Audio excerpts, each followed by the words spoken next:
Hello dear students, welcome to smart knowledge. और प्यारे बच्चों, आज की वीडियो में हम एक प्रैक्टिस पेपर को हम रिवाइज करेंगे जो कि काफ़ी इंपॉर्टेंट है।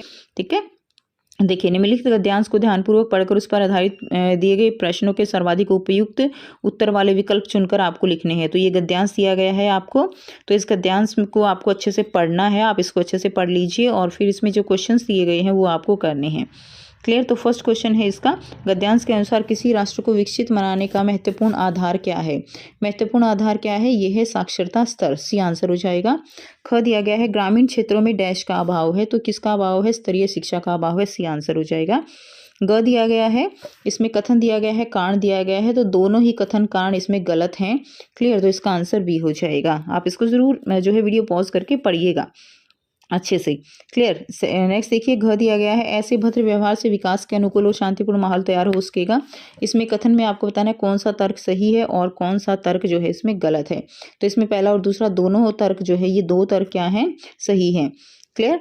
नेक्स्ट देखिए, अदम्य उत्साह और हिम्मत रखने वाला व्यक्ति क्या योग्यता रखता है। तो ऐसा व्यक्ति अपना नसीब स्वयं बनाने की योग्यता रखता है। आप भी अगर अच्छे से पढ़ोगे, अच्छे से काम करोगे, अच्छे से अपने एग्जाम दोगे, ठीक है, तो अपना नसीब जो है खुद बना सकते हो। नेक्स्ट देखिए, प्रश्न 2 दिया गया है, निम्नलिखित काव्यांश को ध्यानपूर्वक पढ़कर उस पर आधारित दिए गए प्रश्नों के सर्वाधिक उपयुक्त वाले जो उत्तर हैं वो आपको चुनकर लिखने हैं। तो ये जो दिया गया है आपको काव्यांश, इसको अच्छे से पढ़ना है आपको। क्लियर। और फिर जैसे आपको गद्यांश में क्वेश्चन दिए गए थे, इसमें भी ऐसे ही दिए गए हैं। तो इसमें क है, खिलौनों के टूट जाने से बचपन पर क्या प्रभाव पड़ता है। तो बचपन जो है उस पर क्या प्रभाव पड़ता है, बचपन वो नहीं मरता। डी आंसर हो जाएगा। लाखों कश्तियां डूब जाने पर भी तट का वातावरण कैसा रहता है। लाखों कश्तियां टूट जाने पर भी तट का वातावरण जो है चहल पहल पहले की तरह बनी रहती है। इसका आंसर सी हो जाएगा। नेक्स्ट देखिए, ग दिया गया है, कथन ए और कारण आर को पढ़कर उपयुक्त विकल्प बताने हैं। इसमें आपका पतझड़ आने पर भी उपवन समाप्त नहीं होते, और कारण है प्रकृति फिर से नए पत्तों और नए फूलों को जन्म देती है। इसका आंसर आपका सी हो जाएगा कि कथन ए सही है और कारण आर कथन की सही व्याख्या करता है। सी आंसर इसका आपका हो जाएगा। नेक्स्ट देखिए, काव्यांश के अनुसार उपवन कौन लूटता है। तो काव्यांश के अनुसार उपवन जो है वो कौन लूटता है, माली जो है वो उपवन लूटता है। घ का भी आंसर हो जाएगा। नेक्स्ट है, दूसरों की कमी निकालने वाले कविता में पंक्ति का क्या आशय है। तो दूसरों की कमी निकालने वाले मतलब सब पर धूल उड़ाने वाले। प्रश्न 3 है, निर्देशानुसार उपसर्ग और प्रत्यय के आधार पर जो बहुविकल्पीय प्रश्न दिए गए हैं उनमें से उत्तर बताना है। विज्ञान में उपसर्ग बताइए। वी जो है इसका क्या हो जाएगा, उपसर्ग। उपसर्ग क्या होते हैं, जो कि आगे लगते हैं। जैसे ज्ञान है तो इसके आगे लगेगा वी, तो ये क्या बन गया, ये विज्ञान बन गया और ये उपसर्ग है। प्रत्यय होते हैं जो पीछे लगते हैं। ठीक है, जैसे कि अभी ये है पहाड़, पहाड़, ठीक है, इसके अंदर ई प्रत्यय लग गया तो ये क्या बन गया, पहाड़ी बन गया। क्लियर। क्या बन जाएगा, पहाड़ी। तो क का आंसर ए हो जाएगा, ख का आंसर ई हो जाएगा। ठीक है, पहाड़ी में कौन सा प्रत्यय है, ई प्रत्यय है। नेक्स्ट देखिए, नियमित शब्द में मूल शब्द और प्रत्यय अलग करने हैं। तो नियमित में मूल शब्द और प्रत्यय क्या हो जाएंगे, नियम जमा में इत, नियम जमा में इत। नेक्स्ट देखिए, घ है, निम्नलिखित वाक्य में प्रत्यय के गुण पहचान कर दिए गए विकल्पों में सर्वाधिक उपयुक्त जो है वो बताना है आपको। तो एक तो प्रत्यय जो है वो शब्द के अंत में लगते हैं, सेकंड भी ठीक है, और प्रत्यय लगने के बाद शब्द के अर्थ में जो मूल शब्द है उसके अर्थ में परिवर्तन नहीं होता है।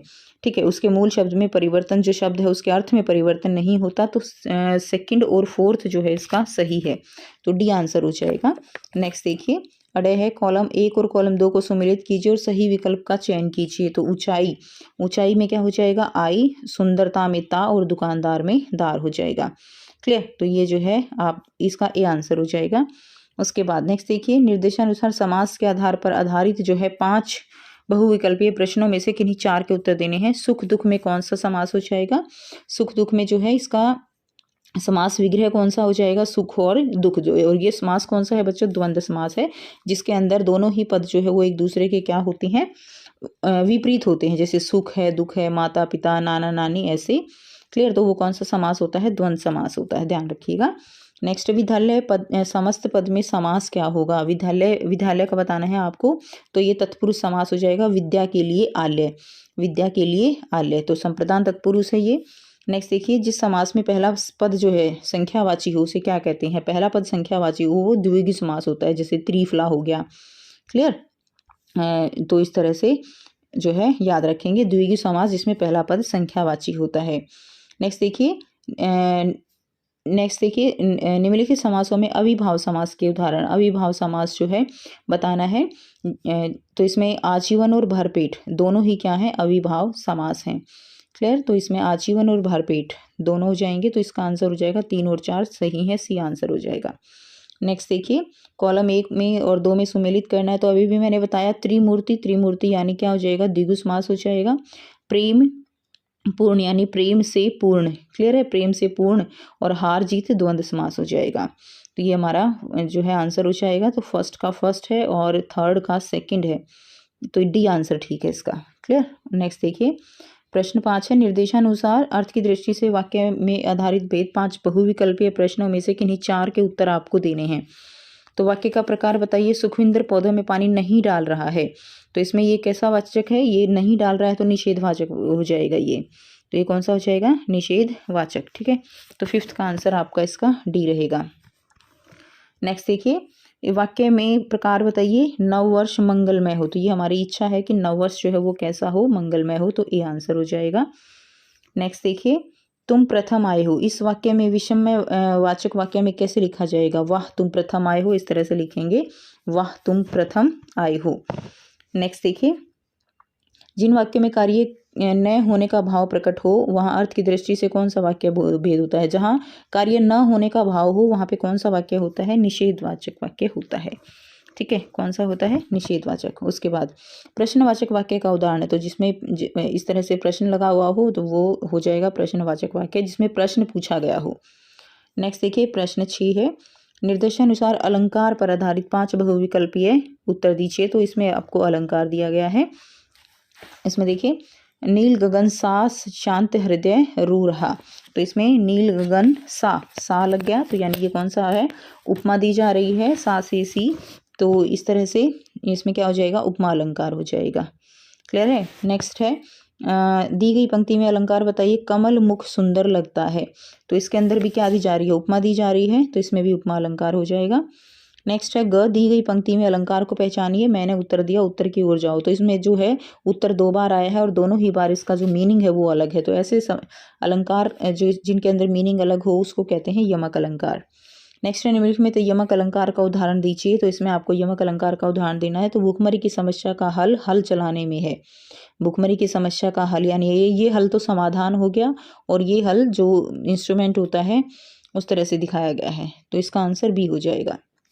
जब किसी पंक्ति में एक वर्ण की आवृत्ति बार बार हो तो कौन सा अलंकार होता है। जब किसी पंक्ति में वर्ण की आवृत्ति बार बार हो अनुप्रास हो जाएगा। नेक्स्ट है क्वेश्चन नंबर 7, पठित गद्यांश दिया गया है और बहुविकल्पीय प्रश्नों के उत्तर देने, तो बेटे यहाँ से गद्यांश पढ़ लीजिएगा। क्लियर। उसके बाद नेक्स्ट देखिए लेखिका आनंद भवन क्यों जाती है। लेखिका आनंद भवन क्यों जाती है, कवि सम्मेलन में भाग लेने के लिए। आनंद भवन कवि सम्मेलन के अलावा किस चीज़ का प्रमुख केंद्र बना रहा, स्वतंत्रता आंदोलन के संघर्ष का। ठीक है, बी आंसर हो जाएगा। नेक्स्ट देखिए अपनी कविता सुनने की बारी का इंतजार लेखिका के कारण होता है, तो ग का हो जाएगा डी, बेचैनी का। घ दिया गया है मुझको प्राय प्रथम पुरस्कार मिलता था गांधी गद्यांश के अनुसार पंक्ति का आशय क्या है, तो इसका आशय सी हो जाएगा। लेखिका कवि सम्मेलन में अधिकतर प्रथम आती थी। नेक्स्ट देखिए लेखिका को चांदी का कटोरा डैश मिला था। लेखिका को चांदी का कटोरा कविता के लिए उपहार में मिला था, कविता के लिए उपहार में। नेक्स्ट है क्षितिज के गद्य पाठों के आधार पर निम्नलिखित, ये भी आपको सॉल्व करना है। तो आप देख रहे हो मोस्टली जो क्वेश्चन है आपके वो सारे ही ऑब्जेक्टिव टाइप में पेपर आपका ज़्यादा है, बहुत स्कोरिंग पेपर है। क्षितिज सालिम अली की ख्याति किस रूप में है, तो सालिम अली की ख्याति जो है पक्षी विज्ञानी के रूप में है।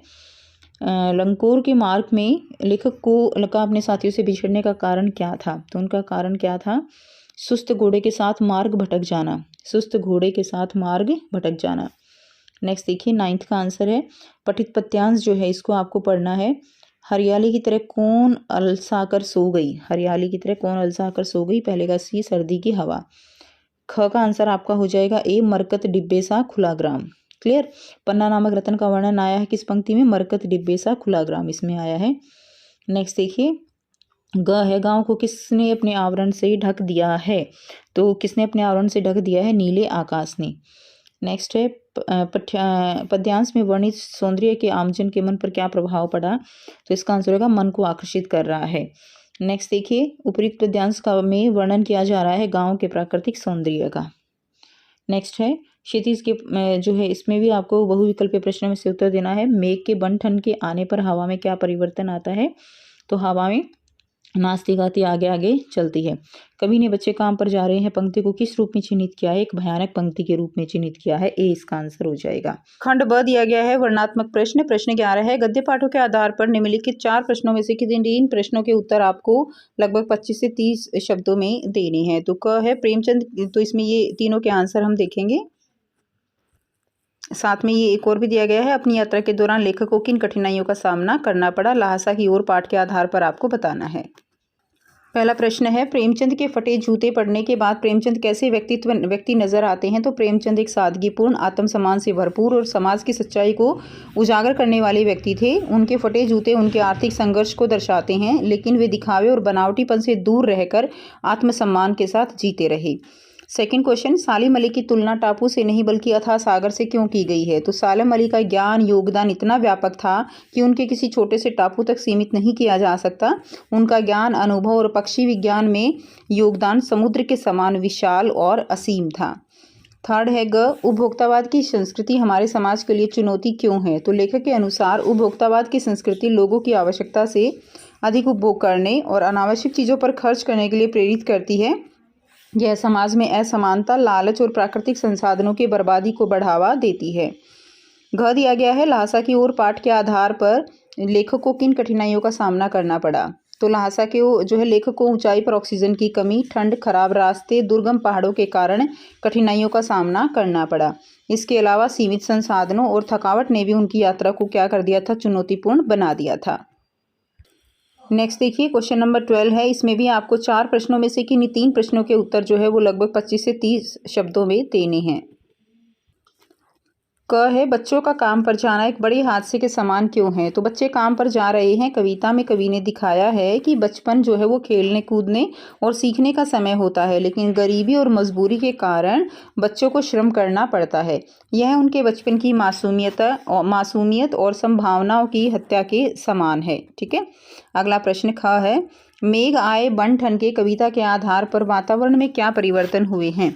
तो मेघों के आगमन से वातावरण में ठंडक, हरियाली और प्रसन्नता आ जाती है। किसान आनंदित हो जाते हैं, पक्षी चहचहाने लगते हैं और प्रकृति एक नई सजीवता से भर जाती है।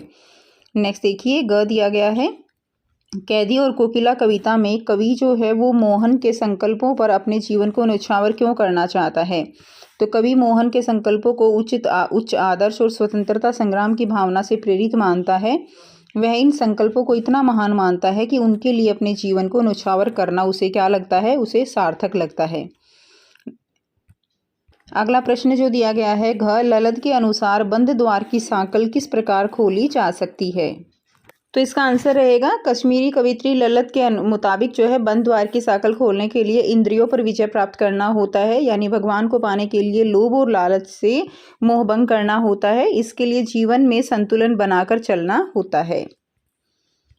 नेक्स्ट देखिए प्रश्न 13 है, पूरक पाठ्य पुस्तक के आधार पर निम्नलिखित 3 प्रश्नों में से किन्हीं 2 के उत्तर आपको देने हैं।